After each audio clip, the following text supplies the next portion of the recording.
आप सभी का आपके अपने YouTube channel legal and social awareness में बहुत बहुत स्वागत है। मैं करीम अहमद सिद्दीकी एडवोकेट। दोस्तों, इस दौरान मेरा जो इवनिंग का चैम्बर है, जहां पर केसेस की स्टडी होती है, फाइल्स की प्रिपरेशन होती है और वहीं पर बैठकर मैं वीडियो भी शूट करता हूं, उसकी रीस्ट्रक्चरिंग चल रही है, रेनोवेशन का काम चल रहा है। इसलिए हो सकता है कि आगे एक दो वीडियो घर से ही शूट करके आप तक पहुंचाना पड़े। यह वीडियो भी मैं अपने घर से ही शूट कर रहा हूं। कुछ दिनों पहले मेरे एक व्यूअर के द्वारा व्हाट्सएप पे मुझे सुप्रीम कोर्ट का एक जजमेंट भेजा गया और ये कहा गया कि मैं इस जजमेंट पर वीडियो बनाकर आप तक पहुंचाऊं। यह जजमेंट चेक बाउंस के केस से संबंधित है, नेगोशिएबल इंस्ट्रूमेंट एक्ट, जिसके तहत चेक बाउंस के मुकदमे चलते हैं। बहुत ही महत्वपूर्ण जजमेंट है। ट्रायल कोर्ट के द्वारा इसमें कन्विक्शन कर दिया गया था और जो सबसे महत्वपूर्ण बात इसमें होती है कि 20% अमाउंट अपीलेट कोर्ट को जमा करने का पावर है, उसके अगेंस्ट सुप्रीम कोर्ट जाया गया था और सुप्रीम कोर्ट में इसमें एक बहुत ही महत्वपूर्ण प्रिंसिपल होल्ड किया है। तो दोस्तों, बहुत महत्वपूर्ण जानकारी, इसलिए जुड़े रहे आखिरी तक।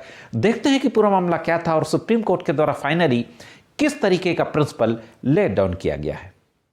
साथियों, एक मामले में जिले की एक मजिस्ट्रेट की अदालत के द्वारा एक व्यक्ति को धारा 138 negotiable instrument act NI act, जो चेक बाउंस के केसेस जिसके अंतर्गत चलते हैं, उसमें सजा कर दी गई थी, कन्विक्शन कर दिया गया था और साथ ही साथ चेक अमाउंट का 2 गुना, लगभग 2 करोड़ से भी ज़्यादा की धनराशि को अदा करने के लिए आदेश पारित किया गया था।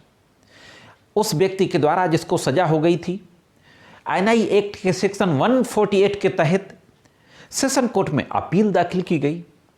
सेशन कोर्ट के द्वारा सेक्शन 389 सीआरपीसी के तहत टोटल अवॉर्डेड अमाउंट का 20% कंपनसेशन जमा करने का आदेश पारित कर दिया गया।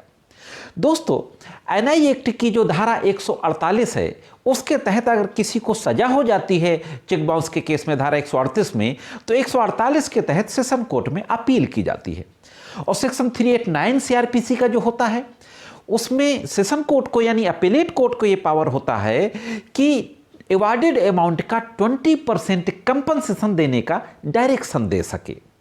तो 148 एनआई एक्ट में अपील की जाती है और अपीलेट कोर्ट के द्वारा सेक्शन 389 सीआरपीसी के तहत 20% अमाउंट की धनराशि को कंपनसेशन के रूप में देने का आदेश पारित किया जाता है।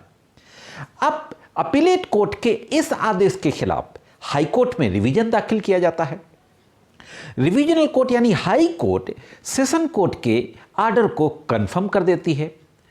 अब हाई कोर्ट के आदेश को और सेशन कोर्ट के आदेश को सुप्रीम कोर्ट के समक्ष चैलेंज किया जाता है। तो अब देखते हैं कि सुप्रीम कोर्ट में किस तरीके का आर्गुमेंट होता है, सुप्रीम कोर्ट के द्वारा फाइनली क्या जजमेंट दिया जाता है। साथियों, जो केस था, इसमें जो क्रिमिनल अपील और केस पार्टी नेम वगैरह आपकी स्क्रीन पर है, इस केस की पूरी डिटेल, और इसमें जो जजमेंट हुआ, ये सितंबर यानी 4 सितंबर 2023 को जजमेंट इसमें डिलीवर किया गया। सुप्रीम कोर्ट के समक्ष जब ये सवाल उठाया जाता है कि अपीलेट कोर्ट ने जो 20% कंपनसेशन जमा कराने का आदेश किया वो गलत किया, जबकि सेक्शन 389 सीआरपीसी में यह पावर है कोर्ट को, अपीलेट कोर्ट को, कि जो कन्विक्शन अवार्ड हुआ है उस कन्विक्शन को अपील के पेंडिंग रहने के दौरान सस्पेंड कर सके। तो जो कन्विक्शन दिया गया था मजिस्ट्रेट की कोर्ट के द्वारा 2 करोड़ से भी ज्यादा धनराशि को जमा करने का, उस कन्विक्शन जजमेंट को अपीलेट कोर्ट को सस्पेंड करना चाहिए था जब तक कि अपील पेंडिंग रहती। लेकिन सेशन कोर्ट ने ऐसा नहीं किया और हाई कोर्ट ने भी इस मामले की गंभीरता को नहीं देखा और कानूनी पॉइंट्स को हाई कोर्ट ने भी इग्नोर किया।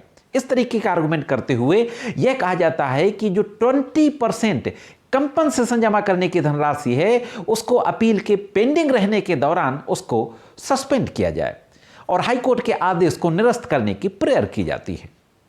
जो दूसरे पक्ष के एडवोकेट थे, उसके द्वारा यह बहस की जाती है कि अपीलकर्ता के द्वारा यानी आरोपी के द्वारा ना तो सेशन कोर्ट के समक्ष और ना ही हाई कोर्ट के समक्ष इस तरीके की कोई प्रेयर नहीं की गई कि जो अवॉर्डेड अमाउंट है उसको माफ कर दिया जाए। इस तरीके की कोई प्रेयर नहीं की गई। हाई कोर्ट के द्वारा सुप्रीम कोर्ट के केस का भी हवाला दिया जाता है, उसकी डिटेल भी आपकी स्क्रीन पे है। इस तरीके से दोनों पक्षों की आर्गुमेंट सुनने के बाद सुप्रीम कोर्ट की बेंच के द्वारा पूरे केस को पैरोज किया जाता है, पूरी एविडेंस को देखा जाता है और जिस केस का जिक्र हाई कोर्ट के द्वारा किया गया था उसके रेलेवेंट पैरा की डिटेल को भी डिस्कस किया जाता है।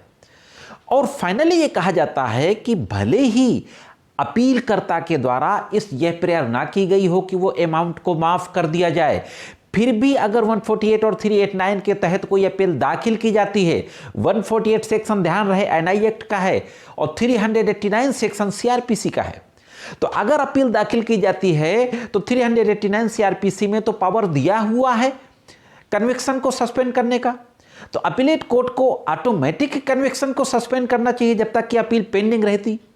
लेकिन ऐसा नहीं किया गया। जहां तक 20% अमाउंट जमा करने का सवाल है, जो बहुत महत्वपूर्ण बात सुप्रीम कोर्ट के द्वारा कही जाती है, जो कि रूलिंग बन गई कि 20% अमाउंट जमा करने का जो मामला है वो कुछ रेयर केसों में है, स्पेशल सर्कमस्टांसेस में है। और वो स्पेशल सर्कमस्टांसेस क्या होंगी यह कोर्ट को डिटेल में मेंशन करना पड़ेगा कि इस केस में ऐसी क्या हैं जो इस केस को स्पेशल कैटेगरी में रखती हैं।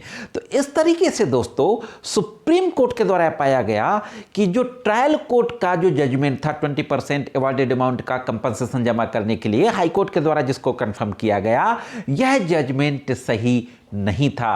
और फाइनली हाई कोर्ट और अपीलेट कोर्ट दोनों के जजमेंट को निरस्त कर दिया जाता है और हाई कोर्ट को फिर से डायरेक्शन दिया जाता है कि दोबारा इस रिवीजन को रिस्टोर करके फिर से इसकी सुनवाई करे और अपील करता यानी आरोपी के द्वारा जो क्रिमिनल अपील दाखिल की गई थी सुप्रीम कोर्ट के समक्ष उसको स्वीकार कर लिया जाता है। तो यह थी दोस्तों एनआई एक्ट के संबंध में एक महत्वपूर्ण जानकारी। अगर एनआई एक्ट के किसी केस में कोई सजा हो जाती है और आप प्रैक्टिस कर रहे हैं, आप एडवोकेट हैं, तो ज़रूर आप इस जजमेंट को रूलिंग के रूप में इस्तेमाल कर सकते हैं। यह थी एक महत्वपूर्ण जानकारी कैसी लगी कमेंट्स करके जरूर बताएं। अगर आप इस जजमेंट से सहमत हो तो भी कमेंट्स करके जरूर बताएं। अगर आप चैनल में नए हो, वीडियो को पहली बार देख रहे हो तो चैनल को सब्सक्राइब करके बेल बटन को हिट करके ऑल पे सेट कर दें। मेरे द्वारा जो वीडियो जानकारी दी जाती है आपको अच्छी लगती हो तो वीडियो को लाइक और शेयर करते रहा करें।